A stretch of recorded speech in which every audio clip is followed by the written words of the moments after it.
So we are live. We're live and you may begin when ready. All right. Well, ladies and gentlemen, welcome to City of Tempe DRC for August 11th, 2020. The Development Review Commission is created to hold public meetings and hearings to provide analysis and recommendations to the City Council regarding general land use policies and applications where the Commission has recommendatory power, and to render final decisions on specified applications where the Commission has final decision-making power, including but not limited to all aspects of a proposed and future development. The Development Review Commission recognizes that the creation of a desirable environment throughout the city for residents, business, and industry is a prime requisite for the interdependence of land values, aesthetics, and good site planning by promoting harmonious, safe, attractive, and compatible development that is therefore considered to be in the best interest of public health, safety, and general welfare. Any person aggrieved by a final decision of the Development Review Commission may file an appeal to the City Council within 14 calendar days after the Development Review Commission has rendered its decision. All right, so that's our preamble, folks. Welcome to our meeting. Let's do some introductions. We have with us here in City Council, Council Chambers, Ms. Suparna Dasgupta, Joanna Berry, we have Robbie Aaron, we have also with us Mr. Steve Abrahamson, and joining us online we have Chad Weaver, Ryan Levesque, Diana Kaminsky, Lee Jimenez, and I see Robbie Aaron's name here again, but we've got him with us in person. Also, our commission tonight, we have with us, let me make sure that I've got everyone in front of me. We have Commissioner Steve Bauer, Commissioner Don Casano, Vice Chair Mike DiDomenico. I am Chairman David Lyon. We have Commissioner Scott Sumners, Commissioner Phil Amorosi, and Commissioner Andrew Johnson with us as well. Relatively full schedule tonight, folks. We've elected to put a few of those items on our consent agenda. Those items include Roosevelt Corner, Merchant Edition, Salad and Go, and Habitat at Don Carlos. This would be sort of last chance moment if you wish to have any of those cases heard rather than on consent agenda. Now would be your last opportunity to say so. Ms. Dasgupta, do we see any sign that any of those have someone who wishes to have them heard or make comment? Chairman, I do not have any other public comments other than the ones I mentioned. All right. So we will then proceed with that consent agenda as written. Commission, can I hear a motion regarding the approval of that consent agenda, please? Mr. Chairman, this is Don Casano. I'd make a motion to approve the agenda. All right. Do I hear a second? Vice Chair DiDomenico, second. All right. So a motion to approve from Commissioner Don Casano and seconded by Vice Chair DiDomenico. Commissioner Bowers, how do you vote? Aye, Mr. Chairman. Commissioner Casano. Aye, Mr. Chairman. Vice Chair DiDomenico. Aye. I vote aye as well. Commissioner Sumners. Aye. Commissioner Amorosi. Aye. And Commissioner Johnson. Aye. And the motion passes 7-0. Thank you. So, having taken care of that, let's move on to our first regular agenda item. We have the Owen residents. Do we have Justin Owen with us on the call?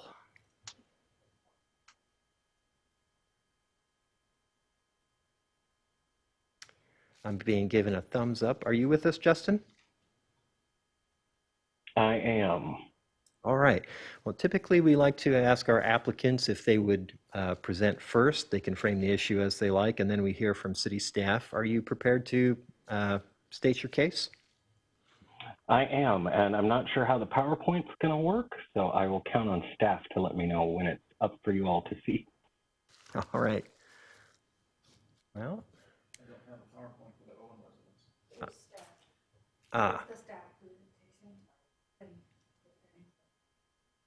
All right. We're sorting through here. Is it the staff presentation that, or do you have your own presentation that you wish to have brought up on PowerPoint?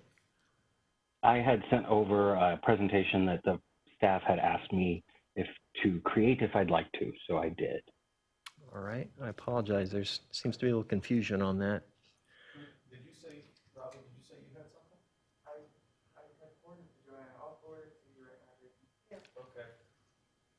Yeah, I have Roosevelt Corner, Salad and Go, and the Winfrey Trailer. Those are the only three that I have currently. I don't have anything for all of them. No, is it part of that our presentation? Let me look. Is this it? Yeah. That's Roosevelt Corner. Oh, okay. We're pulling it. Sorry. Okay, stand by. Okay, we're getting that lined up for you now, Justin.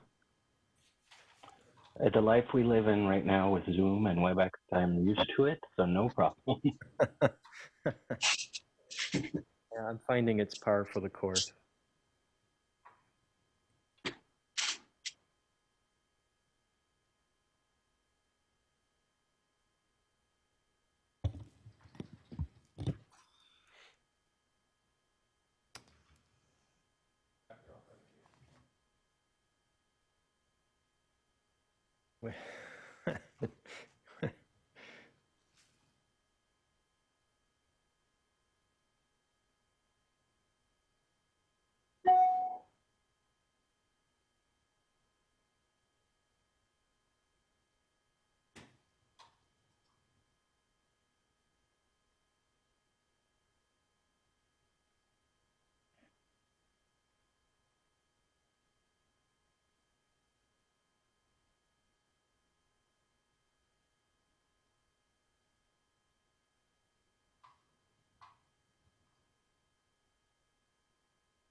I have two places that I have to pull it up, so please bear with me. All right, we've got it partially put together. Got a member of staff here. There's that.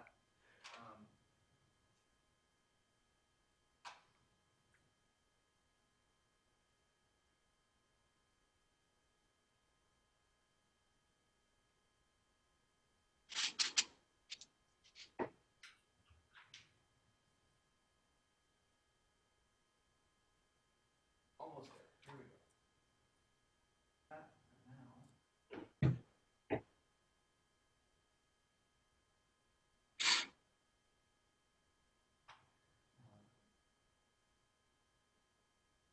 And we should be good. Ah, I think we have it now. Does that look right to you, Mr. Owen? Yes. All right. All right, take it away. So, Mr. Chair, Commissioners, and staff, thank you for listening to our proposal this evening. Just a little context, we have been here in this house for 11 years. Indian Bend and Papago Gardens is truly our home, and one of the things that we have been wanting to do for the past 11 years is remodel the outside of our home. So one of the things that we did when we remodeled was re-landscape the front and backyard, therefore having a private, it's not private per se, but a front patio out in front of our home. That is why the use permit we are here today. Just a little bit of background on who we are. It's sort of interesting. I can say what we've done to the house, in my opinion, and at least the neighbors I've spoken to, has been really nice. When we bought the house, we found out that it was an ASU frat party house for the 15 years prior to us being here. So it has been fun experiencing all the fun things that come with getting one of those homes. So on the first slide, we've just got the picture of the zoning that we have for the area. We're R16, and then the close-up of the aerial of our layout onto Bridal Reef, which is the main arterial into the Papago Gardens neighborhood. On the next slide, you'll see we are proposing the site plan. So that was pretty much everything that we did in the front and the back. With the elevations of the wall, one of the things that I heard in the study session that staff referred to was that we are just making modifications to the east wall and the south wall. You'll see, although it's probably pretty small on your screen, down at the bottom in the middle where the wall is looked at from the sides, the north side we installed a breeze wall. So that's why it comes with natural surveillance, because we were getting the north prevailing wind across the patio when we designed it. On the next slide, these are the proposed additions. One of the things that I would like to point out is, unlike all of the walls that we have in the back and the side and all of our neighbors that have the standard 6-inch block, we took design very much to heart, that we wanted this to complement the neighborhood. So that's why we went 4-inch block, which was actually 1.5 times the cost, to match the block that is on the home. So all of the block that is on our home is 4-inch, so we did that additional element. We hadn't painted it. We hadn't done any of the further additions to make it match the home. We left it as bare block until we got through the permit process. So you'll see one of the things we did is we built a 6-foot tall wall that goes around the patio. One of the things that came out of it, and I'll talk a little bit more when we get further in, is based on the information on the city's planning website. We saw that we were 100% in compliance with building code when we erected this wall. So that's why we are coming back now to make modifications. When we originally got contacted by code enforcement, I had the paperwork from the city's website, which again, I'll show you in a little bit, about why we had erected it, thinking we were in 100% compliance. And the code inspector was very nice and said, oh, people can get confused by that. What you are having an issue with is zoning code. So I get that you're completely within code for building code, but sometimes there's some confusion there. So what we worked with staff on was proposing that we put in all of these openings, which allow for the use permit, giving it natural surveillance. So these openings currently are not there. The city actually recommended less openings, but to make it more aesthetically pleasing, we submitted with an additional amount of openings to make it look more aesthetically pleasing to anybody who would come by from a design perspective. On the next slide, I just wanted to give you some perspective on for us. So I know a couple people said, oh, is this the asking for forgiveness rather than permission method? And it's not. We have a history of getting permits with the city. When we did our garage conversion, we went straight down to the planning department and got a permit, which I understand not everybody does. It was an $11,000 project. We got our $240 permit. When we had our sewer lines replaced, we worked with the city, got the permit, had that project go through. This permit for our front wall, the permit fee ended up being $958 because it's a use permit for a project that's only $3,500. And the reason that it was $958 is because the ordinance that went in place that said if you apply for a permit after being in violation, the fee is automatically doubled. But it was explained to me the commission does have the power to change that to just be the $479 that would be a standard use permit. I point this out because, as I said, in our history, we've never done anything we haven't pulled a permit. The city's website, in the City of Tempe's Homeowner's Guide to Permits, says you don't need any permits for a wall less than 7 feet. When you go to the city's planning website to the FAQs, it again reiterates you don't need a permit for less than 7 feet. And I'll show you those on the next slides when we move. But the last point on here I wanted to point out, which we found out afterwards. So a couple of the neighbors asked about how are walls allowed in the front yard. For R16 zoning, this wall wouldn't be a problem if it was 15 feet back from the sidewalk. We could erect it with no permit, no anything, not have to go through this process. If it had been 15 feet back, the fact that it's 14 foot 4 inches back, trust me, I can guarantee you I would have wanted to save me some time, staff some time, and you all some time if I would have pushed it back 8 inches. If we would have intentionally been trying to skirt the ordinance or skirt the zoning, we wouldn't have had it within that 4-inch sector. We would have just moved it back 8 inches and not gone through this. And the next slide is just where I wanted to show you. This is the city's live site. I snipped it yesterday. It says it's the Homeowner's Guide to Permits. As a homeowner, that's the first place I'm going to go. On the next slide, it's further down in the page. It's where it says that fences of 7 feet or less do not require a permit. Then if you go over to the frequently asked questions, it says, if I add my height to my fence, do I need a permit? And it says only over 7 feet. So we respectfully are requesting that the commission use its authority to not only approve the permit, but refund the double charge because we did this in complete compliance. We weren't trying to hide anything. We weren't trying to skirt it. The inspector came out, I think it was a week or two after it was done. This was in February. I was down in the planning office immediately getting the permit applied for and getting it submitted. Because of COVID, there's been the understandably of why it got drawn out a little bit, but I know some of the neighbors might have been looking at it saying, they built this back in February, it's August, clearly they were trying not to be compliant, and that just isn't the case. So the small one up in the corner was just the point I was putting out that R16, I could have a wall at 15 feet, and since we're at 14.4, it would have saved us thousands of dollars to move it back 8 inches, so there was no trying to get away with anything. All right. And then the next slide's my closing, so I'm open for any questions. Okay, Commission, questions for Mr. Owen? Commissioner Sumners, please. Thank you, Mr. Chairman, and thank you, Mr. Owen. I'm a frequent critic of folks starting construction without permits, and we see that all too frequently here. This is very clear that you are not, did not intend to violate any rules. You've done your due diligence. You've done your research. We really appreciate that. I'll be in support of this and in support of waiving the double fee as well. Thank you. We're going to touch on that in a bit. I see Suparna waving her hand at me. We'll get to that one. Commissioner Bauer, I saw you had your hand up, and well, it's back now.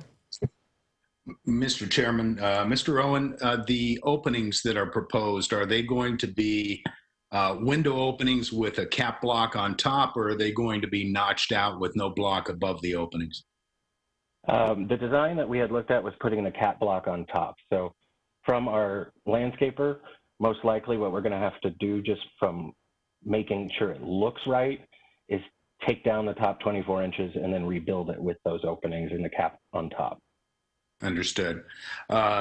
Just a comment, I appreciate your investment in your home, and it appears that you've done a good job at analyzing the situation and doing things right when you know to do things right. So I greatly appreciate it. Thank you, sir.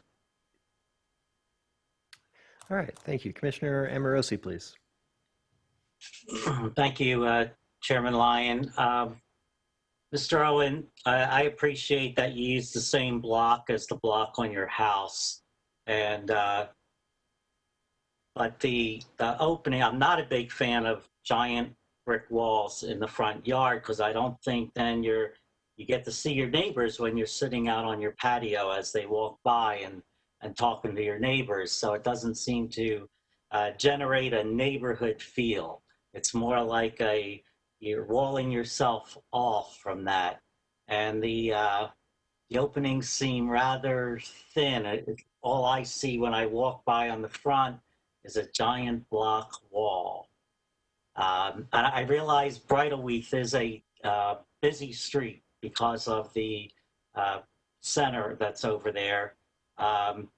Why so high? That was a great question. Thank you, Commissioner.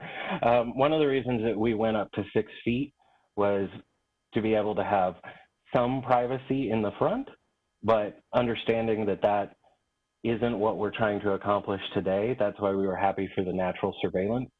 I would be lying if I also didn't say there was a great benefit to it being on the east side, having an east-west facing house, having the opportunity to have a space out front to entertain has been the largest compliment we've gotten from the neighbors about how they love that we're utilizing the front yard.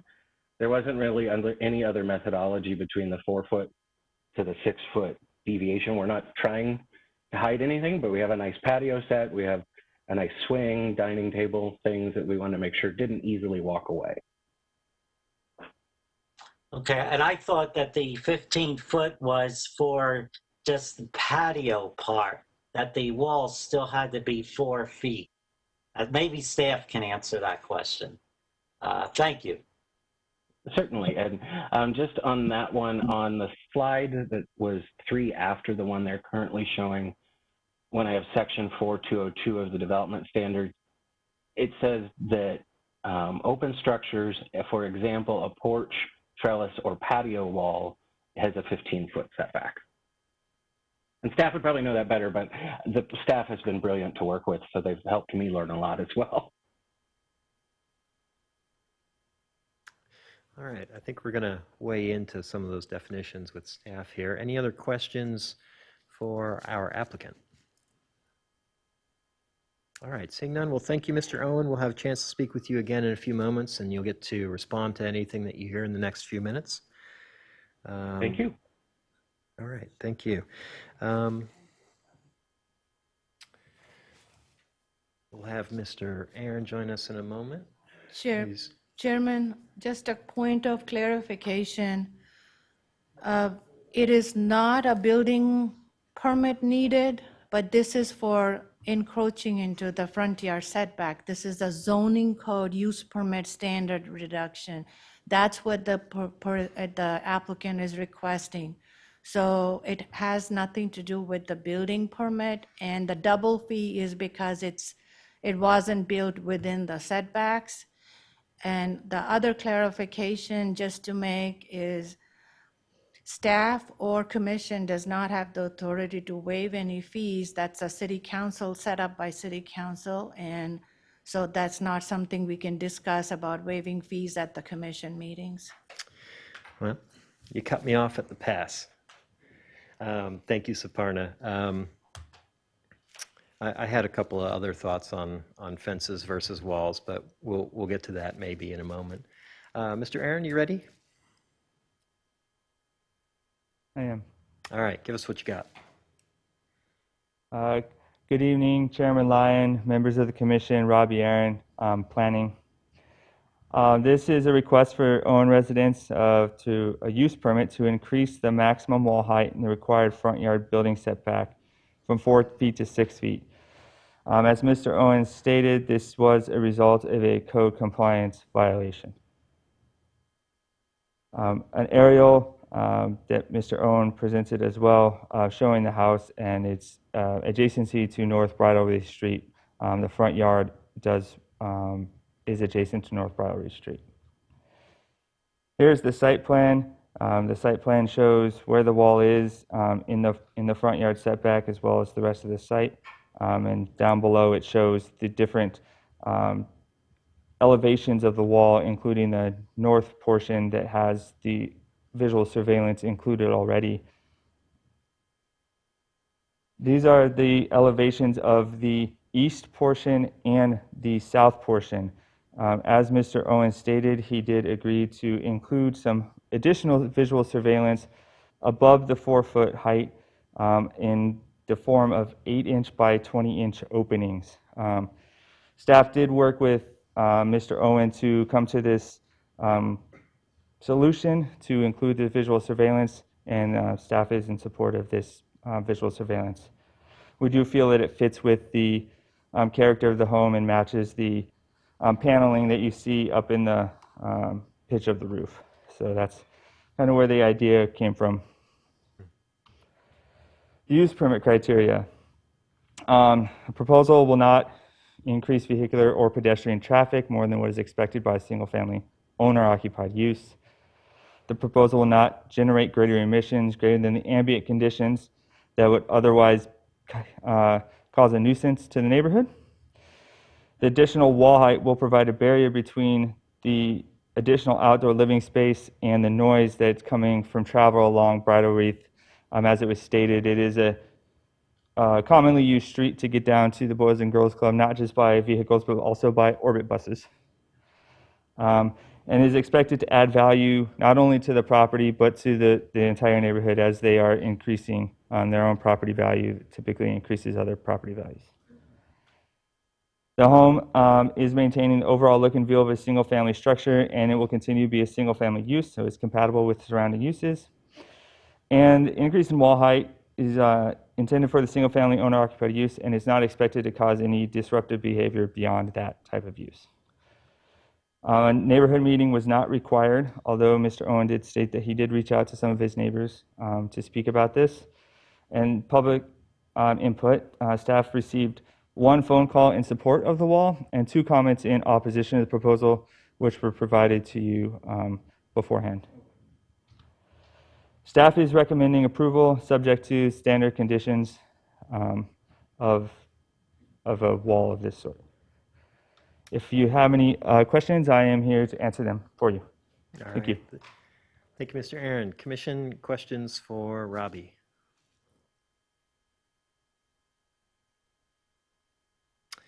Okay. Commissioner Bauer, do you have a question? Mr. Chairman, I do. I don't think it's been clarified as to what the minimum setback is from the front yard property line. Is it back 15 feet to a building wall, which would include this wall, or is it greater distance? The front yard setback on an R16 property is 15 feet, or excuse me, 20 feet to a front building, so the house. The code, as far as the 15 feet goes, is for an open structure or patio wall, as is stated. Thank you. Appreciate it. Okay. And it's a bit immaterial, as Ms. Dasgupta has pointed out, the difference between the building permit issue and the zoning issue. But one of my thoughts was perhaps part of the confusion on the building permit side that our applicant read was with regard to fences, which is different than walls. Fences being things we typically see at the edge of a property, and this being, we're talking about really a site wall in the front, which is not meant to fully screen a yard. But that's neither here nor there. Just my own personal musings, I guess. All right, seeing no other questions for Mr. Aaron, we will thank you. And now I believe we do have a public comment to read into the record, or do they wish to speak? Okay, and who do we have?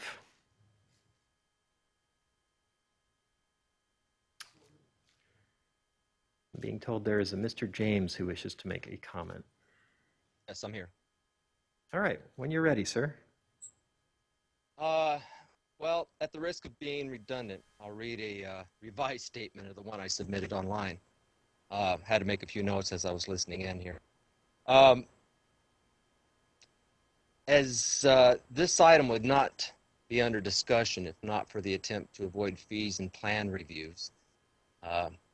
Having worked with the city before on projects very similar to this, I know the answer would have been it's not allowed. After the wall was found to be in violation, the homeowner, with the help of city employees, formulated a plan that changed nothing meaningful. Whether it be a solid wall or a wall with holes, it is still over 4 feet tall. As residential modifications started and completed without plan approval becomes normalized, and the ask for forgiveness versus beg for permission approach is attempted more often, the Review Commission has the opportunity to practice integrity and consistency when deciding on this case. When faced with an upset homeowner, all members will be challenged to maintain that integrity. Allowing exceptions is equivalent to having no codes, no rules. Whatever the reason, however convincing the excuses, it is the Commission's obligation to first enforce the code as written. Should the Commission choose to grant this variation, they must consider this just the first step in their work of rewriting the rules, using this plan as the new standard for the city of Tempe. Having 6-foot walls in front yards will forever change the face of Tempe neighborhoods. If the plan for the future is to bunker entryways under the guise of privacy, soundproofing, or security, then why stop here? Why not push these walls out to the sidewalks? This review must not be based on personal feelings, tastes, or opinions. This is clearly an objective decision which is already defined by code. Thank you for your attention and consideration. All right, thank you, Mr. James. All right, so now we come back to our applicant, Mr. Owen. I assume that was the last of public comment, correct? All right, so I will close public comment. We'll ask Mr. Owen to rejoin us, and you are free to respond to Mr. James' comment, as well as the things that you've heard from Mr. Aaron and Commission. Absolutely. Thank you, Mr. Chair, and thank you, Commissioners, and everyone who's joined us today. My only additional information I wanted to provide, just because I know the chair had said for his own musings, it was also for mine. The difference between the 15-foot for the patio wall and 20-foot was clarified that if I had attached the patio wall to the home, it would be the 20-foot, but because we left breezeway openings making the wall independent of the home, that's what moved it to the 15. But like I said, I just love diving into the details like the chair does. But that was pretty much it. I get the gentleman who spoke about our project. I don't want walls all the way at the sidewalk.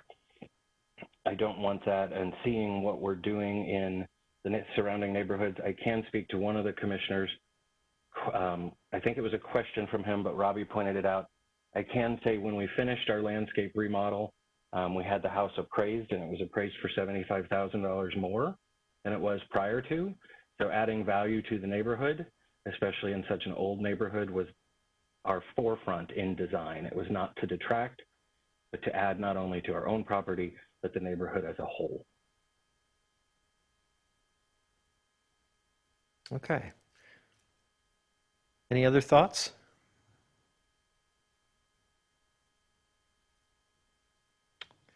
Commission, do we have any additional questions for Mr. Owen?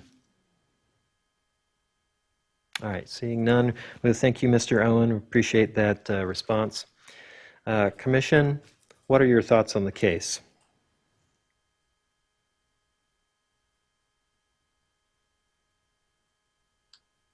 All right, since we are all very mum tonight, I guess we're going to skip commenting. Oh, actually, all right, Vice Chair DiDomenico, your thoughts, please. Well, first I'll put Mr. Chairman, I'll put a motion in place and then speak to it. I would move for approval of PL 200045 for the Owen residence. All right. Motion to approve from Vice Chair DiDomenico. Do I hear a second? I see Commissioner Sumners. Is that a second? That's correct. Seconded. All right. So motion to approve from Vice Chair DiDomenico, seconded by Commissioner Sumners. Commissioner Bowers, how do you vote? Aye. Commissioner Casano. Aye. Vice Chair DiDomenico. Aye. I vote nay. Commissioner Sumners. Aye. Commissioner Amorosi. Nay. And Commissioner Johnson. Aye. Okay, and the motion passes 5-2 with myself and Commissioner Amorosi in dissent. All right, so now, I see I placed those votes in the wrong place. I'll have to fix that. All right, I'm talking to myself here, folks. So let's move on to our next item, which is Habitat at Roosevelt. Do I have a representative from Habitat for Humanity with us?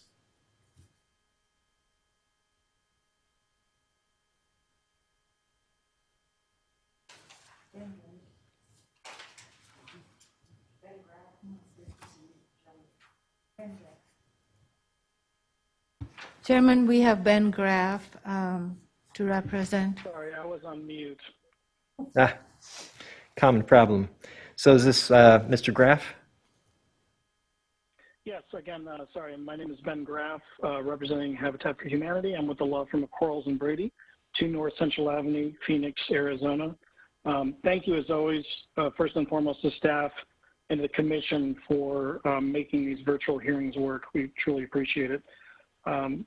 Chairman Lyon, completely under your and the commission's discretion, since this item was pulled from consent due to the public comment, I would be more than happy to listen to the public comment first so we can respond, or if you prefer, I can give a full presentation completely to your discretion.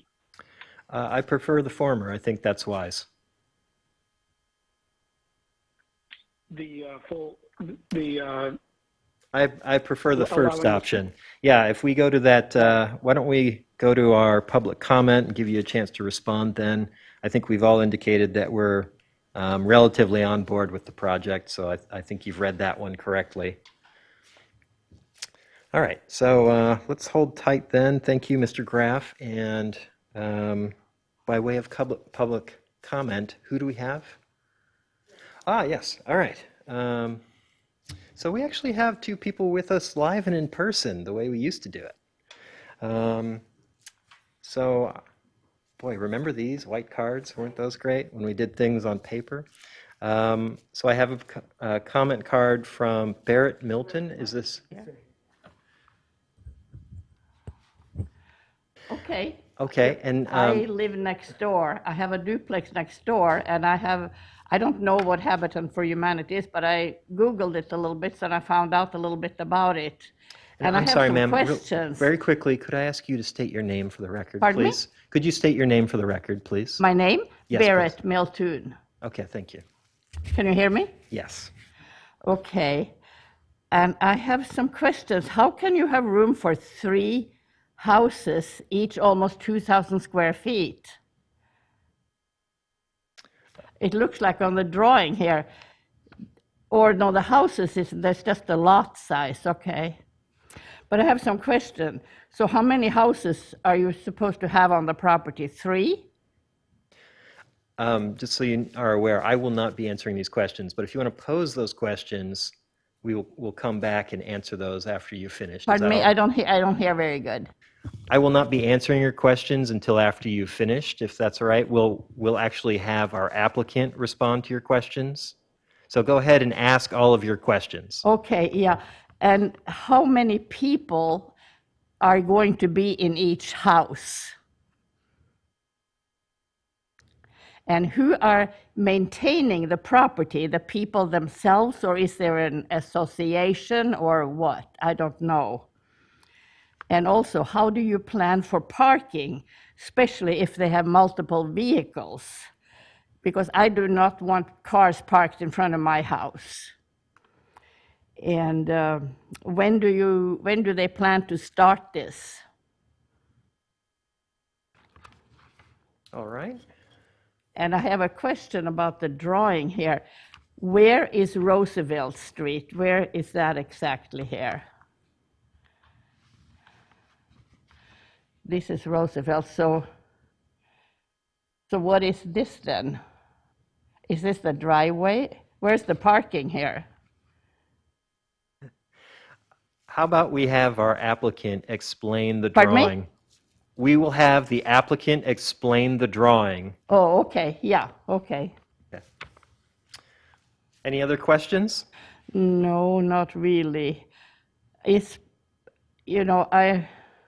no, but I have the question, who's maintaining the property? Are the people themselves, or is there, or is there some City of Tempe ordinance that they keep it clean and nice and, and look, appealing to the rest of the neighborhood?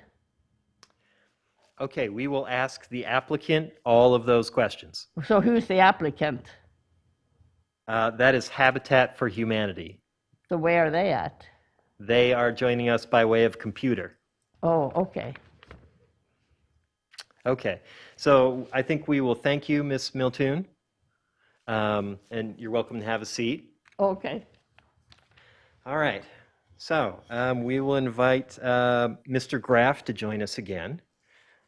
I've jotted down a couple of those questions and can refresh your memory, but by all means, you're welcome to respond to those questions. Oh, Thank you, Chairman Lyon. sorry, I see a hand from Vice Chair DiDomenico. Is there a question or point of order there, Vice Chair?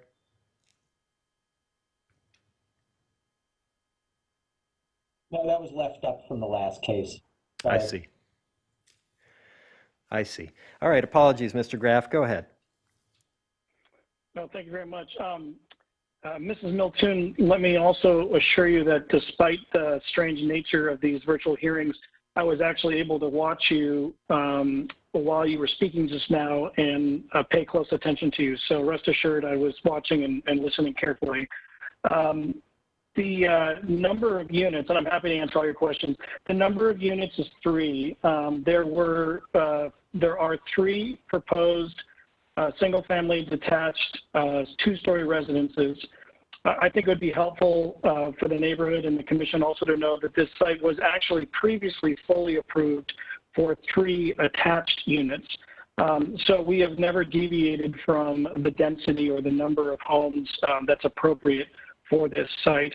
And in fact, the anticipated density for this land is 10 dwelling units per acre. Obviously, this is under an acre, so it wouldn't hold 10, but we are at a ratio of 9. So we're under the density at 3 units. These are all single-family homes, and they are owner-occupied, just as if any other individual would own these homes. And they are each responsible for their own home maintenance, just like other homeowners. But the city sure can cite these homes for not taking care of their front yards. Absolutely. I won't speak to the city's authority, but they certainly can cite the homes if their front yards are unkept or full of weeds, just like any other home in the city of Tempe. Parking for this site is also very typical for single-family homes. There's a 2-car garage, would permit 2 cars per home. So nothing beyond the norm there. The start of construction would be anticipated for January, and assuming all approvals, of course. And also, to your question of how many would live within the home, it's a standard single-family home, so as defined by the ordinance. But these are not designed to hold multiple families or unrelated individuals. These are designed to hold families, just like standard homes. And I hope I addressed all those questions, but I'm happy to address any further.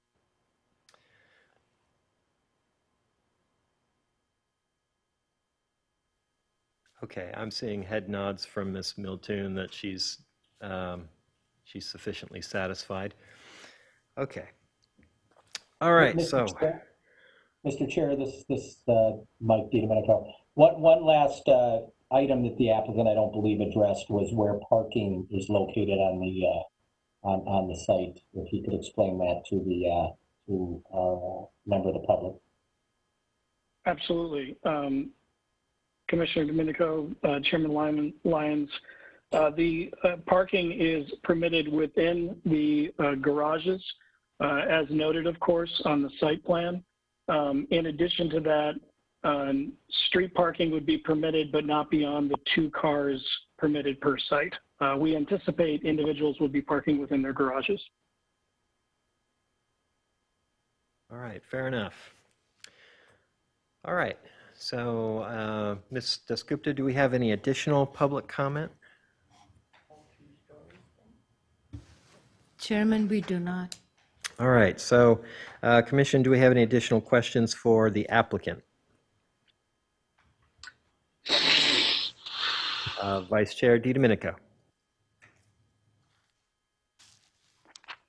This can, either applicant or staff can tackle this one. I used to live in the Mistwood condominiums when I first moved to Tempe that surround this project. My recollection is this site was previously part of that project and was developed with attached 1 and/or 2-story units on it. Is that correct?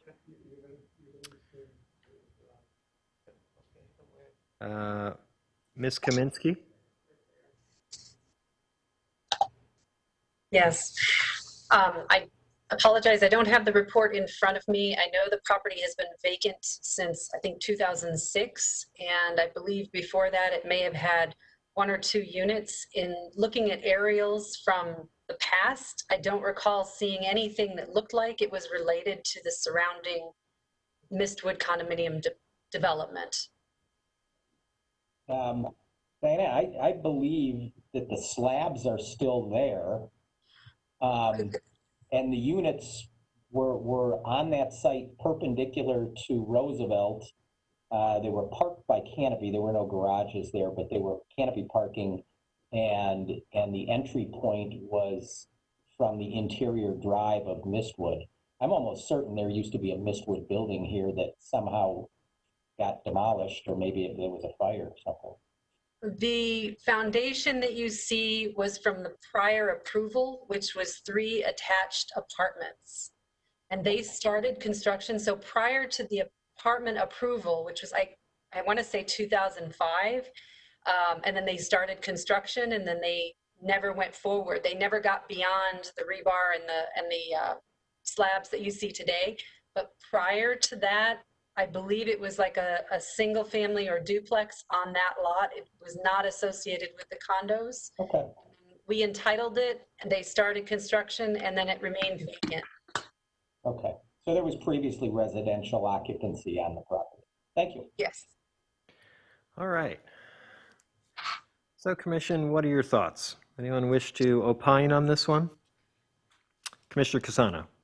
Mr. Chairman, if it's, I would like to make a motion for approval of PL 200108 Roosevelt Row, Habitat for Roosevelt. All right. Commissioner Amorosi? I will second that motion, and I'd like to comment and say that I'm glad that Habitat for Humanity, Habitat's going to build 3 houses here. They need more owner occupied in that area, and they're getting rid of a vacant lot that was pretty trashed at times. So I'm all for this project. All right, fair enough. All right, so motion to approve from Commissioner Casano and seconded by Commissioner Amorosi. Commissioner Bauer, how do you vote? Aye. Commissioner Casano? Aye. Vice Chair DiDomenico? Aye. I vote aye as well. Commissioner Sumners? Aye. Commissioner Amorosi? Aye. And Commissioner Johnson? Aye. Okay, motion passes 7-0. Thank you, Mr. Graff. All right, so now we move on to Winfrey Trailer. Do we have Ms. Pamela Winfrey returning? Yep, I'm here. All right. Well, the spotlight is yours. The microphone's yours. Is there anything you'd like to tell us that's new in the last 2 weeks? I think Robbie is going to drive this bus. Is that true, Robbie? He's not sure. He's he's willing to help out, I'm sure, but we give you first dibs on it. Yeah, I can fill you in. So we're making steps to fit it into the backyard. It's a 3-step process. We have to move pool plumbing, we have to move a wall, and then we're going to make the RV gate wider.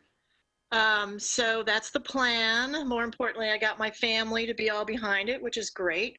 And so that's what the plan is, to move forward with that. Okay, fair enough. Interesting. Mr. Aaron, do you have anything to add? Chairman Lyon, members of the commission, I would like to add that Steve Abrahamson and I did reach out to co-compliance, and they're willing to give her an additional month from today to make this happen, to get her trailer out of the front yard setback. So additional month, that makes it 1 month and 2 weeks, or does that make it? September 11th. She would have till September 11th to. So a total of 1 month? A total of 1 month from today, correct. I see. So an additional 2 weeks from the decision, I guess. I see. Yeah, from the appeal period. That's great. Really appreciate that. Okay. Well, that's some good cooperation there. So, Ms. Winfrey, you have heard from staff, and you're allowed to rebut if you wish. Anything else to add? No, I feel like, I mean, that was what basically you guys were pretty great, actually. You suggested that in the beginning. I thought it wasn't possible, but I've taken all of the impediments away, and that's the plan, and I feel like that's kind of what you guys suggested in the first place, so I feel like it's all good. Okay. Well, if I may, I'll just jump in there, and I feel like this is going to be a good resolution for you. Thanks for being a good sport and working the process with us. I know it's going to take a little bit of extra sweat, but I think you'll appreciate what you end up with in the end. I agree. And honestly, if neighbors have issues with it, I don't want to buck that. I have no intention on being one of those people that, is a burr under anybody's saddle. So I feel like it's a good resolution. Super. Thank you. All right, Commission, why don't we take a motion on this? Or Vice Chair DiDomenico, you have thoughts you want to add? Question for staff. Saparna, do we need to vote, or is it more effective if the applicant simply withdraws the application?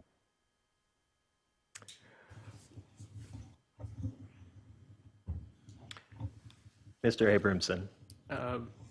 Thank you, Chair Lyon. Thank you, Vice Chair DiDomenico, members of the commission. This would sunset on its own. A vote is not necessary. There's nothing to vote on. It was continued, and if you just leave it alone, it'll go away. Or you could vote on it and say, that's fine, we agree with it, but you're not, or you can deny the use permit at this point. So if we do not approve or deny, what motion would we take? None? We would just say, thank you for showing up and let it go? Thank you for playing, yeah. This consolation prizes? Actually, the applicant needs to withdraw, so officially. Right, because we have to act if it's still a valid application. Yes. That's correct. Or else, because the item was continued, there needs to be something on the record for the applicant to say they withdraw, and then that's fine, but otherwise an action needs to be happening tonight. Okay, so Ms. Winfrey, would you prefer to withdraw the application or have us vote on it? I actually don't understand the difference. There is very little difference, most likely, in terms of outcome, but we have technicalities to fulfill. We are responsible to provide an answer to every application in front of us. So since your application is still in front of us, we have to vote on it. Unless you're willing to say, you know what, I'll just withdraw. I've got my 1 month to work on the issue, and that's fine. And I don't even need to hear a vote. Oh yeah, I withdraw. All right. No reason to waste time of anybody's time or anything. Well, I thought you might find it entertaining. Well, you kind of know me, don't you? But with these little interludes, because I was thinking about that, and then I went, no, come on, these guys want to get home. All right. Well, we appreciate it. You've been very charming. Thank you, Ms. Winfrey. No problem. All right. So that application is withdrawn. Moving right along. 2 more to go, folks. We have the Lara residence. Do we have Johnny A. Lara or Lara? Yes, I'm here, and it's Lara is fine. All right. All right. Thank you for correcting my pronunciation. Yeah, go ahead and tell us about your application. I just want to say thanks for having me, Chairman, Councilman, and Congressman there, Commissioners. And looking to do an accessory building. And for the record, my name is Johnny Lara. I'm the owner, the applicant as well. And I'm doing an accessory building on the southwest portion of the property. Looking to just basically move some cars off the kind of the view of the neighbors and whatnot, kind of off the street. I do own a business, and sometimes I have some service vehicles here. I do own have a warehouse in Phoenix as well that I'm back and forth between some of the service vehicles are here and some of them are there. But as you can see, probably I know the staff had one of my letters up as well, and they had a couple pictures of the front of the property. And you can kind of see a couple vehicles there that I have, and just kind of want to get them off the street is the main thing. And just having a garage, detached garage accessory building there would help me kind of reduce that view of basically more cars up front in the street. And you can see the front of the house that real big on curb appeal. And it's unfortunate I just have a couple service vehicles and whatnot that I would just like to move to the back. And my 2-car garage in the house right now is just full of tools and stuff, so I have no way of putting any cars in there. So I would kind of alleviate kind of some of that stuff to the back where I have some of my tools and stuff like that to be pushed back into that shop, the garage is there, and storage, of course, to move and just be able to kind of keep things off the street. I think it's going to help out with the, with the curb appeal, but also, the property value. I've spent quite a bit of time, putting some money into the house to, bring up the value. As a matter of fact, before I even started this kind of process, I asked my neighbor, Dave Taylor. He lives to the west, and I just honestly thought that the only person that would really affect would be him. And but I asked him, and he actually kindly wrote a letter and said, absolutely, I'm actually looking forward to it. Looking forward to some shade in my yard, and I'll be able to do a little bit more stuff with the yard. And I think I sent that into Lee, and I don't know if if you guys can put it up there. To see what he said about it, and he's been there for over 35 years. So I've been here in Tempe in this house for maybe 12 years or 12 years or so. And I'm just looking to kind of add some space and, help out the neighborhood by taking some cars off the street, basically is what it is. Help out with storage. I don't think it's going to be a nuisance of anything, in terms of, kind of cars or anything like that. I look on making it look exactly like the house. If you can see the front view of the house, I plan on to use the same type of block, the same style pitch on the house. And that's important to me, is that it doesn't look out of place, that it looks like it belongs. And that's where, if you can see, maybe, I don't know if you have some, I think I submitted some plans to staff as well on what the north elevation of the building would look like.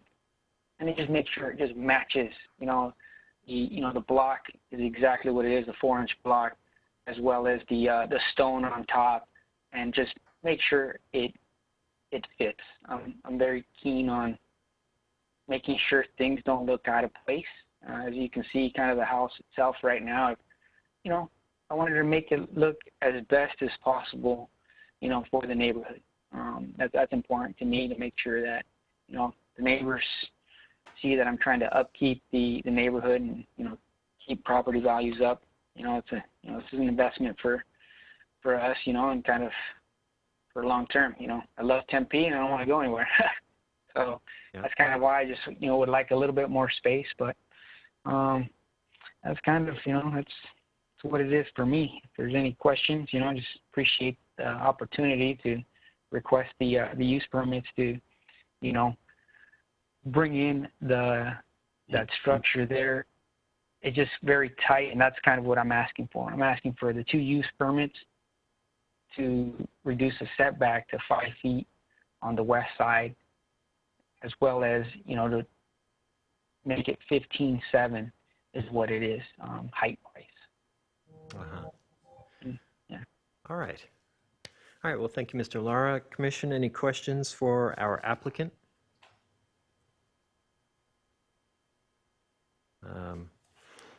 I have a couple questions if no one else does. Mr. Lara, I appreciate the spirit that you've gone about this in, that you've talked about how you want to get the vehicles off the street and improve the value of your property in the process and build something nice while you're at it. And I am all in favor of those things. And I'd like to make sure that you get where you want to go. Those are great goals. I guess my concern is with the drawings of the building that we see there. It's certainly an unusual shaped building. The floor plan for that guy is kind of an L shape, and there are a couple of walls that are parallel lines to each other here and there. I can see that this looks to me like it's been driven by the unusual shape of your property, so I understand that. I guess I just have some concerns about number one, is this really going to serve you properly? And number two, is this a good fit for the neighborhood? This project would be quite a bit more permanent than vehicles parked on the street, which could be moved. So I think you're going to want to be proud of this, and the neighbors, we're going to want the neighbors to feel good about that too. Usually we see these things are a bit more rectangular in nature. That makes them easier to frame, easier to do structure. It's also typically, in my mind, it's typically a bit more attractive. And if I'm candid, I have concerns that I don't think this one's going to look quite right. Can you respond to those thoughts a little bit? Absolutely. I put a lot of thought into, I must have went back on this drawing, probably say at least 3 dozen times. I've paid to have the drawings redone, quite a bit of times, and I just wanted to be right. And you're absolutely correct. The way the lot is, it's at a little weird shape. When you see the north elevation from the north side, the only right angles in the building are that northeast corner and the kind of that L shape there. So to make sure that it looks right, I wanted to make sure that that matched up with the house. And it's very kind of it's parallel with it to make sure that aesthetically it looks right, because the walls to the west and the south are not right angles. I thought about making it, and it would look, I looked down on the west side, and I looked, and it would have a gap, and then it would open up, and it would look odd. It didn't look like it belonged. So that is the reason for the west wall and the south wall to be at those angles, because of those, kind of just the way the lot sits, And like I said, I did, this wasn't on a whim where I just said, yeah, you know what, let's go along with the wall. I went back and forth, and I looked at it, and I talked to the architects over and over again, had them come out, and we looked at it, and we made the decision that this is going to be the best looking. And I thought, yeah, because it goes with the walls. But when you look at it from the north side, it's going to look like it belongs, because it's, it goes along with the walls. Not only that, to the existing house as well too. It kind of looks, that right angle on that northeast corner of the house, right, of the building there. So, in terms of the cars long term, yeah, I spend a lot of time at home. Weekends, and my neighbors know that they see me out all the time. I can kind of a hands-on guy, whether it's welding or kind of some wood shop or building stuff for the house, or whether it's stuff for work or work on cars. I want to take all that work, not in the front yard. I don't like it. I'm looking to put pavers in the front driveway. I want to take out the concrete and put pavers in the front so it looks pleasing. Right now I got, unfortunately, some oil stains from time to time from working on some of the cars, but I plan on, paving that to where it looks just like I have some pavers in the walkway, and I plan to take that out and, kind of just make it look a little bit, prettier basically, So, and it is long term, and it's going to keep me. I said this is what's going to, keep me in Tempe, because of course I would like a bigger lot, and I think, I got a good sized lot here, and I tell my girlfriend they're gonna bury me here because I'm not going nowhere, and Yeah. this is where I want to be, and this right here, like I said, it's been a year planning this, and I want to stay here. I want to stay in Tempe. I love it here. Been here a long time. Mr. And, Lara. that's basically, Let me ask you a couple more questions then about the form and materiality of this building. I like the notion of honoring the material that you're using, trying to use a material that'll look good. I think that's great. However, I think you actually will find some problems with what's been designed here. I see there on the east side you have an 8-foot plate glass window with slump block slump block wall over top of it, which I think you'll find you could do, but it would get expensive pretty quickly to put the lintel in required to accomplish that. And I mean, I guess for my money, I look at it, and I don't know that this all needs to be slump block. And I'm not entirely sold personally on dry stack stone myself. So I guess what I'm suggesting is I think there might be a different materiality that could work for you, which I certainly would find acceptable. I could see this being slump block to a lower height and then framed walls with a nice stucco finish above that. I'm also really kind of unsure about your roof, and you talked about matching the house. To my eye, most of that roof doesn't match the house. It's very close to flat, and well, I may be wrong here. What is the materiality? Is that a shingled roof or what is it? What is the? Yes, yeah, Okay. it would be shingled roof. I wanted to match, like I said, I didn't even want to do rolled roof. I wanted to really just, Yeah. I wanted to look exactly like the house, and inside and out. Okay, The colors and Yeah, so the slope of that roof is then going to be a problem. Shingled roofs cannot be warranted at slopes that low. I think you'll find that it would be difficult to prevent that from leaking substantially on you. So if it's going to be a flat roof, I think there's a different material for that, or you might go ahead and put a steeper gable on that, which I think would be more in keeping with the house. I guess I don't mean to dig in too hard on this, other than to say, I guess for my money, it's a noble effort, but this doesn't accomplish the goals you described yet.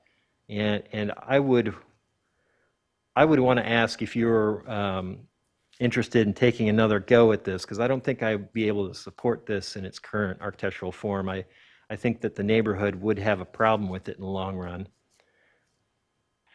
And is it the aesthetics of it, or is it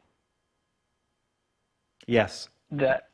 Yeah, I mean, So- the aesthetics, but I think you have some other issues there, but I think, well, if I could be candid, and I guess Yes, I just please. think it's a Yeah. little bit of an oddball, and there's some work that would need to be done to get that thing a little bit more towards what I think it kind of wants to be. So what I did with on the north and the south side, the block does not go all the way up. That is actually wood framed above the 10 feet, so it matches the house, because the house is actually right around 10 feet of block, so that matches it. And then the stone, the veneer that I have in the front of the house will then match the face of the north and the south, and actually even the east side. The stone will. So, and I know you said stucco, but I really do enjoy the block. It's something that I'm so glad that the house doesn't have any stucco, because you cover the block, and I think the house is built in '71. It's got that look that I really do like. I mean, it's Tempe. It's got that block, and I think somebody said earlier, I think Mr. Owen decided that, hey, I wanted to stick with that 4-inch block. I'm the same way. I really like it, and I don't want to cover it up to make it look, let's say, newer. And I know a lot of newer houses are stucco. I really just do enjoy the block. And in terms of the pitch of the roof, that was a design that we decided to go with, in terms of, I know it was going to be a little bit more, and I know I went to I had to get a structural engineer as well too to do the trusses for it, to make sure that it was going to be able to work, so I can have that. Like I said, I did spend a little bit, quite a bit of money to make sure that it was going to be something suitable for us.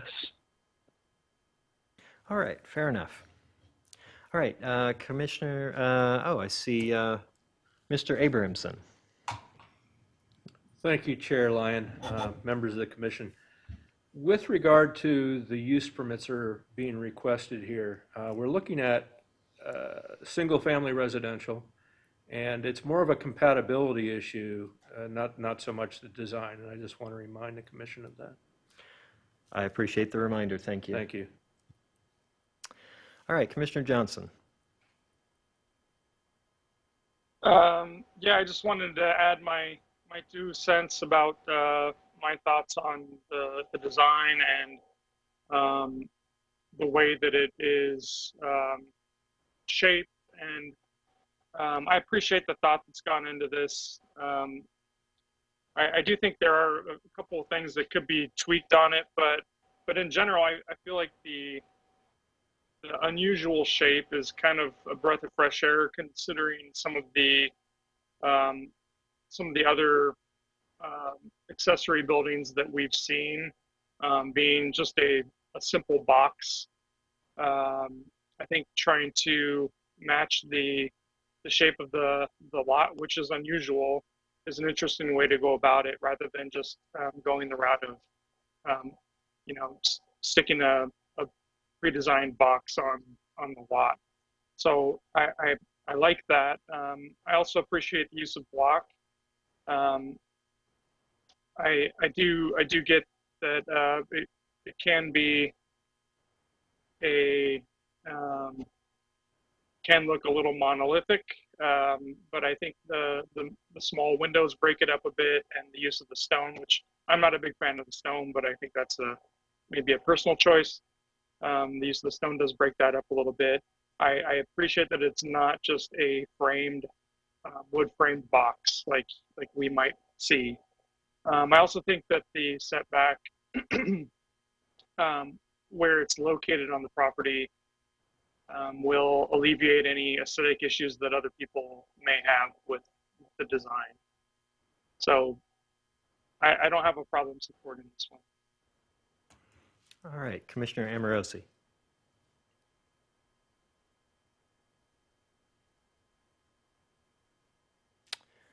Do you have a question for our applicant or comment, Commissioner Amorosi?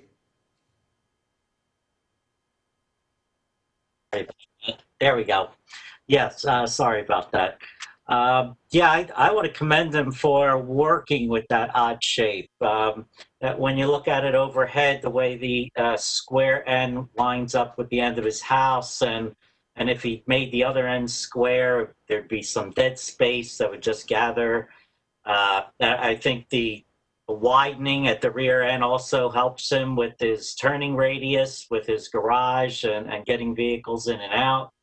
And for me, yeah, the stone on top is kind of weird, but when I was looking at it from the street view, and he has the stone above his garage, if you're going to see any part of this accessory garage, it would kind of match with the existing garage and the existing house. So I could see where his logic was there in putting that stone on top the way it is at the front of the house.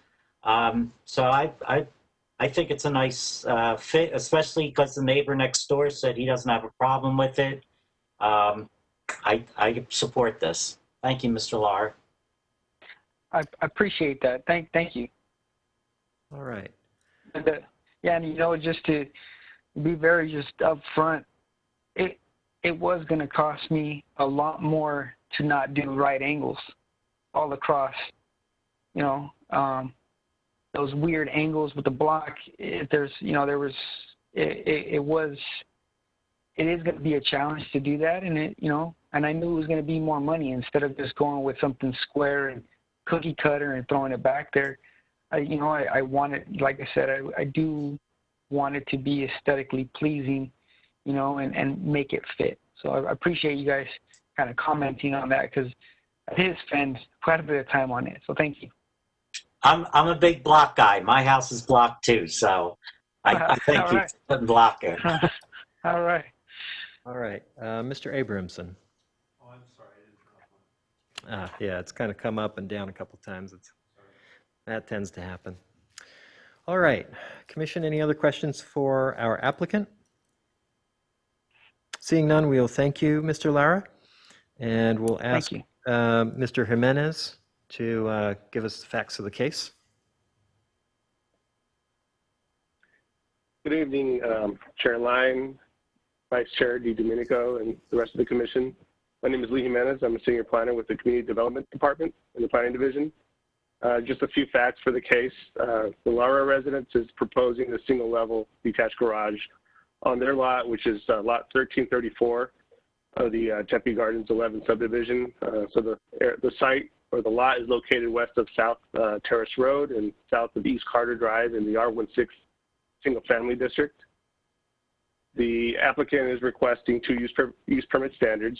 The first is to reduce the minimum setback reduction for a 15'7" tall accessory building from 9 feet to 5 feet, which is the minimum required setback for the district. And then the other use permit standard is to increase the maximum allowed building height for an accessory building from 15 feet to 15'7" inches. And then the access to the garage is provided by means of the dedicated public alley along the rear of the property. To date, there's been two comments in regards to the request. The first one was more of an inquiry. The inquiry was asking questions about the type of applications, and then they also asked what the notification requirements are for such a request. And this person does live within that 600-foot radius.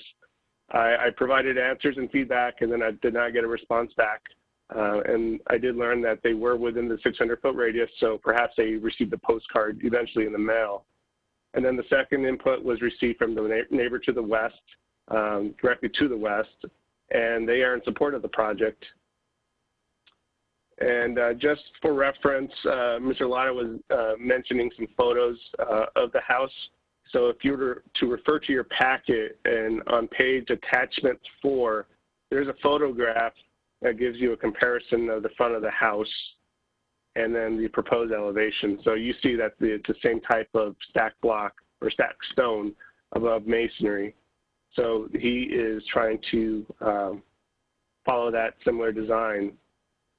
And as far as the recommendation goes from staff, we support it. So based on the information provided by the applicant, the public input received, and the analysis in the report, staff recommends approval of the use permit standard request.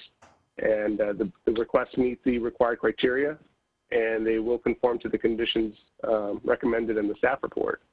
And as far as the conditions of approval go, there's nothing standard or nothing unique. It's all pretty much standard conditions of approval. And I'd be more than happy to answer any additional questions that you have in regards to this project. All right, questions for Mr. Jimenez? Commissioner Amorosi. Thank you, Chairman Lyon. Lee, so you're saying you answered Ms. Ina Mitchell's general questions? That's correct. All right, then, and I'm good with that then. Thank you. All right. Anyone else? Seeing none, well, thank you, Mr. Jimenez. All right. Thank you. Ms. Dasgupta, did we have public comment on the Lara residence? Chairman, no, not during the live meeting. Okay. All right, so we come back to you, Mr. Lara. You can, yeah, I saw a hand up there for a moment. Mr. Lara, if you want to come back, you can respond to what you've heard. If there's anything else you want to add, feel free. I just want to say thank you for, hearing me out, and hopefully be able to kind of get this thing done, hopefully. So I just appreciate everybody's time. Thank you. Okay. All right, thank you, Mr. Lara. All right, Commission. I sense that I know where I stand on this one with respect to everyone else, and I may be the odd man out, but I do wish to make comment. And I don't do this very often, but in this case, I feel compelled to. I am aware that our criteria does not involve a design review. It does not involve design criteria, but one of our criteria is to look at the appropriateness of the structure and its compatibility with the surrounds. And I think that what Mr. Lar is doing here is, I think it's appropriate in the broad strokes, but what he's actually got on paper is not a compatible structure. It is well, I don't mean to be impolite, but it is truthfully a fairly amateur design. I like angles in buildings as much as anyone. I've designed a whole bunch of wacky things myself. But angles on their own are not necessarily good. If we were to remove this design from the site and you were to see the building sitting on a flat plate, you'd say, well, why is it that shape? Are those shapes good in and of themselves? Or are they simply derived from the site and then we extruded them? I feel the same about the elevations of the building and the materiality. Again, I know it's not a design review, but I just feel like this, in the broad strokes, is pretty far from a professionally designed structure, and I think the community would see it as an eyesore. So with that in mind, I don't believe that I'll be able to support this application. So those are my thoughts. Commissioner Cusano, I saw you had a hand up. Do you still wish to make comment? I was going to make a motion. All right. If there are no other comments, we can move ahead with the motion. Okay, Mr. Chairman, I would make a motion for approval of PL 200147 Lara residence. Okay. Motion to approve from Commissioner Cusano. Do I hear a second? Second. Seconded by Commissioner Amorosi. Commissioner Bauer, how do you vote? Aye. Commissioner Cusano. Aye. Vice Chair DiDomenico. Aye. I vote nay. Commissioner Sumners. Aye. Commissioner Amorosi. Aye. And Commissioner Johnson. Aye. All right. Motion passes 6-1 with myself in dissent. All right. Thank you, everyone.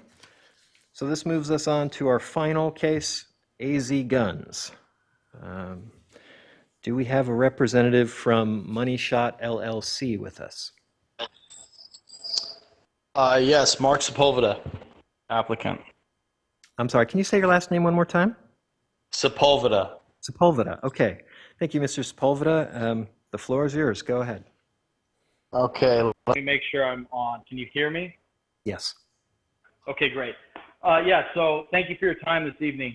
We're looking to open a second store. We've chosen to the municipality of Tempe as our location. The location is at 1510 North Scottsdale Road. We have actually applied for our use permit, did provide neighborhood notification to the proximity, and we've received very little dissent, actually very little communication, to be honest. But we did receive one email in support, one anonymous letter that seemed to be in opposition, and then I believe staff has received some other inputs as well. Our current location, we've been open for approximately 5 years, generated this year to date above $2 million in taxable revenue. We've had 0 security incidents with either local police department or the ATF and FBI. So we've had a very clean record. We've run very efficiently. We employ 10 employees. We've actually not had to release any of them due to the current crisis, which as far as an employment base, I will take as a plus. And we are, again, applying for our use permit, and I'm glad to answer any questions that the board may have. Okay. Any questions for the applicant? Okay, not seeing any. Well, then I guess we'll thank you for the time being. Thank you, Mr. Sepulveda. Took me a couple tries there. Thank you. All right, Mr. Jimenez, are you with us? I'm here. Chair Lyon, Vice Chair DiDomenico, once again, my name is Lee Jimenez. I'm a senior planner with the Community Development Department. Arizona AZ Guns is, just some facts for the case, AZ Guns is proposing to operate this gun shop in the Polack Union Plaza, which is located on the southwest corner of East Hancock Drive and North Scottsdale Road in the CSS Commercial Shopping and Services District. The applicant is requesting the use permit to allow a gun shop He currently owns the gun shop in Chandler, as he has stated in his testimony. The store's been open for 5 years.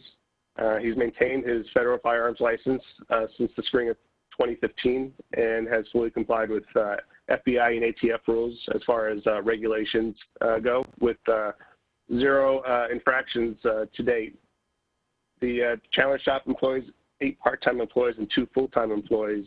This shop, he has stated, will have a similar setup for the Tempe location, with hours of operation to be from 10 a.m. to 6 p.m. Monday through Saturday, and from noon to 6 p.m. on Sundays. The proposed security for this shop is to have metal bar doors or metal bar security system. Crime Prevention Unit has stated that the security is sufficient, but optimal is the roll-down security doors. Crime Prevention Unit officer also stated that the dark security windows, or security window tint, is not recommended since it defeats the purpose of providing natural surveillance into and out of the storefront. And at this time, there's no security plan required. However, one could be required in the future should crime prevention determine so. So as the applicant has stated, there was a voluntary neighborhood meeting or outreach conducted for this use permit request. Staff encouraged it due to the neighborhood in the past requesting this type of early on outreach during this process, this use permit process. And so due to the pandemic, the mayor issued a proclamation back in May 5th of 2020, which allowed for alternatives to hosting a neighborhood meeting. So the applicant chose to conduct or have a comment period. So he did mail letters explaining his request to property owners within 600 feet of the property, as well as the letter to residential associations located within a quarter mile of the plaza. The comment period ran from Saturday, July 18th through Friday, July 24th. The applicant received an email in support, as he stated, and then he also received a letter in opposition, which was handwritten.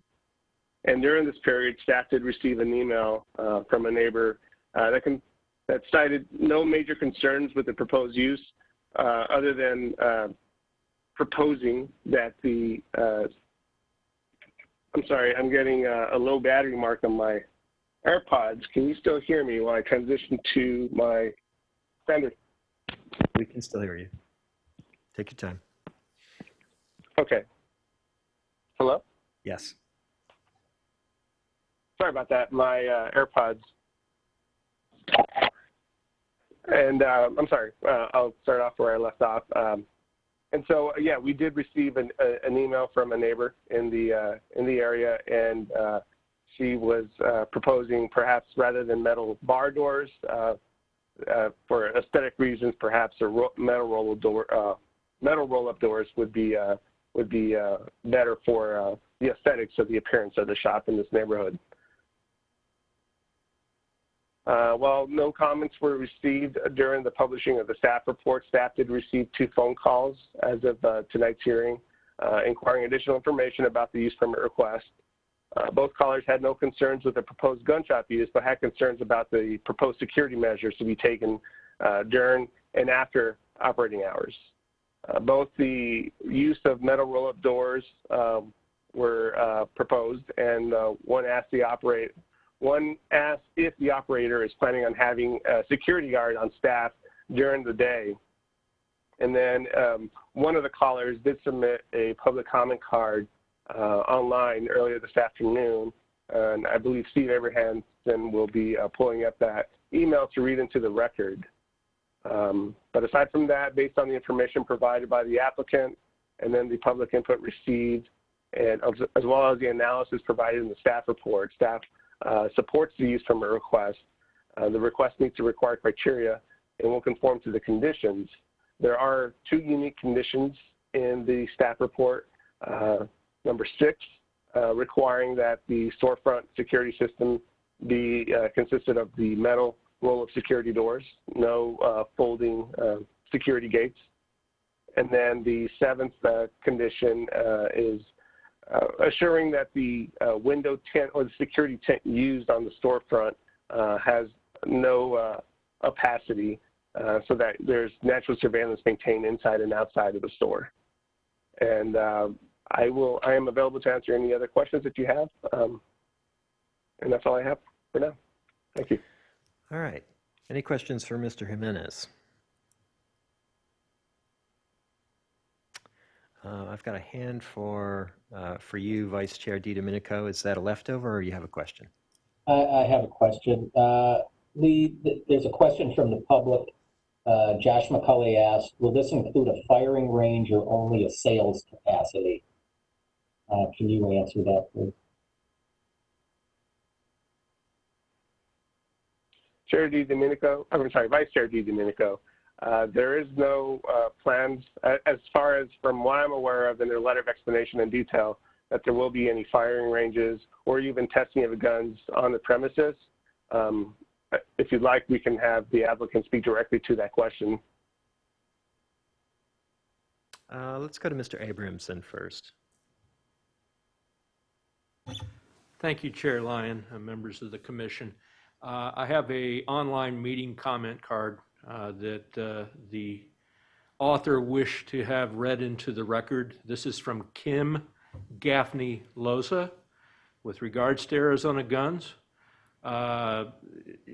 She or he is neither in support or opposition to the request.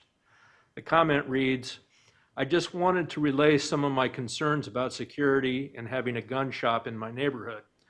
I am appreciative of the steps they are proposing at closing with locking up the guns in a safe, and especially the roll down shutter light gate behind the glass. Both aesthetically and for security. My major concern is during the hours they are open, will customers be buzzed in? Is there going to be some sort of security officer, as some gun shops have? There are pillars and a planter immediately in front of the shop that make the entrance attractive and help prevent drive-through burglaries. However, the vegetation also prevents somebody from the parking lot to see what is transpiring inside. Is that a security concern? Thank you. Okay, thank you. Let's see, do we have other questions for Mr. Jimenez, or else we'll come back to Mr. Sepulveda, sorry. It's going to take me a few more tries to get that one wired. All right, so seeing no more questions for Jimenez, well, thank you, Lee. And do we have any additional public comment? Chairman, no, at this time. All right, so I will close the public comment section, and let's come back to Mr. Sepulveda. Yes, sir. So I'll try to answer these in order from memory. The first one is going to be to the question about armed security present. Our security plan does not include that. Quite honestly, it's not within the budget to have that. However, most of our staff are well versed and have deep knowledge and experience with firearms, including many military and some ex-law enforcement historically. They're all armed at all times, and we feel that's an adequate measure. As far as being buzzed in, that has not been part of our current plan. It is not part of our Tempe plan either. We feel that these types of measures present obstacles to public safety, as well as, and that negate whatever preventive measures they benefit. The other one, as far as the foliage and the arrangement of the building, we did specifically choose this building for those benefits to avoid a drive-in type smash and grab burglary. I did discuss some of these measures with Detective Ryberg, who visited our Chandler store, and we had a discussion about this, which I'm not sure if he relayed that back to staff. However, to be quite honest, it may cause some obstruction in, but again, I believe the benefits far outweigh that. Given that Tempe staff has recommended we do not do any tinting I think that that's a good compromise to any of those aversions. Okay. Any other questions for our applicant? Seeing none, well, thank you, Mr. Sepulveda. I'm going to go home and practice that some more. Okay, Commission, thoughts, motions? Commissioner Amorosi. Thank you, Chairman Lyon. I make a motion to approve AZ Guns PL 200148 as written. All right, do I hear a second? Commissioner Casano?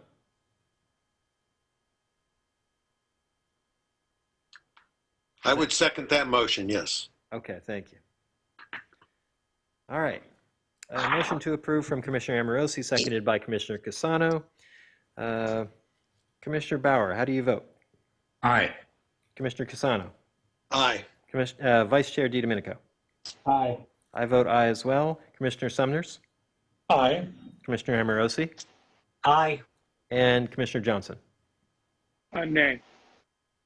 Okay, so the motion passes 6-1 with Commissioner Johnson in dissent.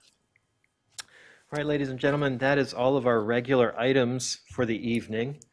We do have, I think, perhaps one or two staff announcements. Ms. Dasgupta? Chairman, I did not mention it during the regular the study session, but I wanted to mention that City Council actually wanted to revive the Boards and Commissions Appreciation Dinner that used to be a long time ago before I actually started at the city. And as we all know, COVID has done some different things to us that we don't like. As a result of it, we have a little token of appreciation from all the city council to all the commission members.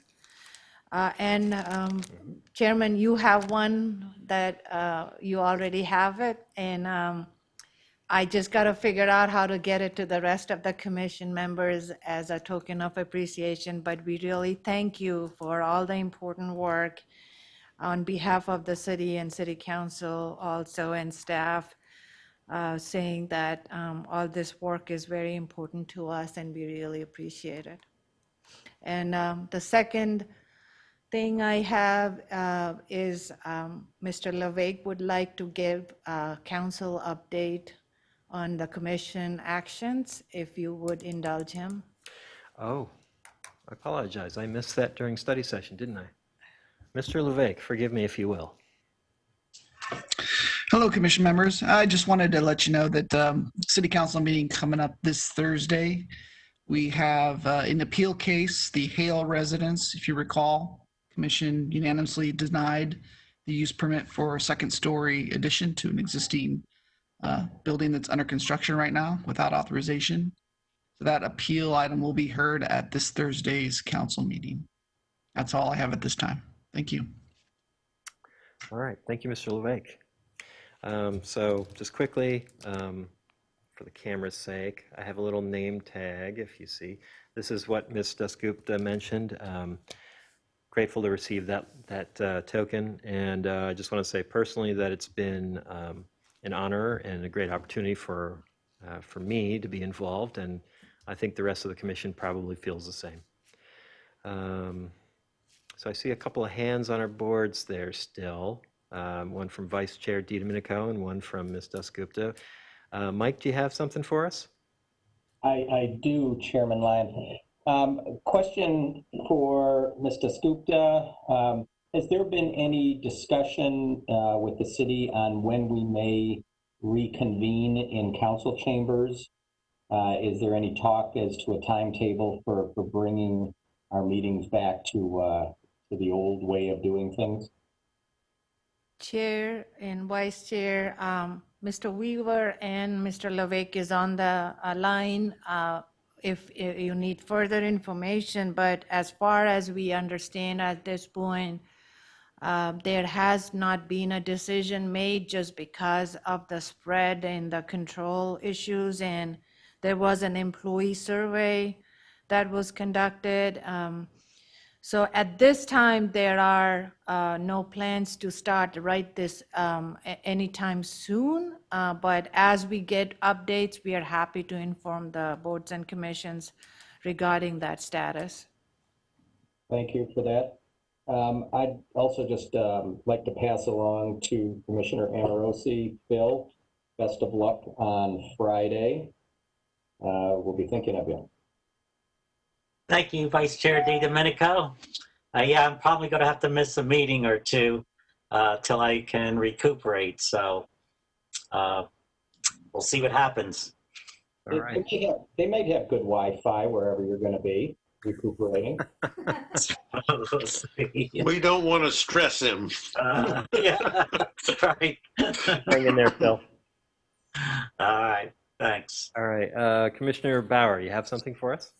Yes, Mr. Chairman. I'm sure staff is already on this, but given the situation with the Owen residents this evening, the fact that he appeared to be, for somebody who's not in the industry, pretty sophisticated in doing his research, and yet there was no note on the building code page to say check your zoning requirements. I think we might have been able to alleviate that entire application that he had to file based on his violation notice. If we had just an asterisk or something that, while you're checking your building code requirements, don't forget about checking zoning. I'm sure that would be helpful to a number of residents. Thank you. All right. Chairman and Commission Bauer, just as a clarification to staff, thank you from staff. Thank you for that comment. And just to make you aware that on a day-to-day basis, we do have a planner on call for, they can call 311 or directly our planning number and get transferred. And we are always there, a live person to answer any questions regarding setbacks or any other issues prior to anyone constructing. So we assist to the extent we can if somebody asks us a question. Sometimes if they don't, then they assume it, and code is, residential complaints are typically, code compliance are typically complaint driven. So somebody had to complain against it for us to be even getting this information. So that's typically how that works. I just wanted to clarify that. All right. Thank you, Ms. Dasgupta. Ladies and gentlemen, we are adjourned. Thank you. Thank you. Have a good night. What did I miss? Good night, everybody. Okay. All right. Thank you, everyone.